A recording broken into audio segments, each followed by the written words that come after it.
Usap-usapan ngayon ang naging hula ng isang kilalang psychic tungkol sa love life ni Paolo Avellino sa kanyang pagbabasa umano ng mga baraha. Lumabas na wala raw kasalukuyang romantikong relasyon ng aktor sa kanyang screen partner na si Kim Joo. Ayon sa psychic, naka-reverse umano ang lover's card ni Paolo na kanyang binigyang kahulugan bilang negatibong senyales pagdating sa usaping pag-ibig. Gayunpaman, mahalagang tandaan na interpretasyon lamang ito ng tarot cards at hindi kumpirmadong impormasyon tungkol sa personal na buhay ng aktor. Sa ngayon, mas nakikita raw na nakatuon si Paolo sa kanyang karir at sa pagbibigay ng oras sa anak niyang si Aki. Para umano sa psychic, mas prioridad ng aktor ang trabaho at pamilya kaysa sa pagkakaroon ng seryosong relasyon sa kasalukuyan.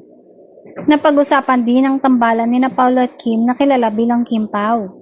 Ayon sa naturang hula, ang ilang matatamis na eksena at pagpapakilig na nakikita ng fans ay maaaring umanong bahagi lamang ng kanilang trabaho at fan service. Wala namang kumpirmasyon mula kina Kim at Paolo na sumusuporta sa interpretasyong ito. Mas nakatawag pansin naman ang hula na meron daw napupusuang isang non-showbiz na negosyante si Paolo. Sinasabing naghihintay lamang umano ang aktor ng tamang pagkakataon o buwelo.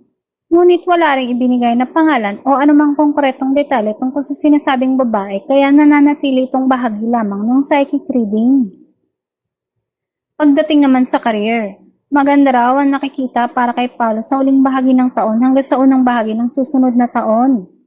Samantala, pagdating sa Kim Pao, wala raw nakikitang kasalan ang psychic sa kanyang mga baraha.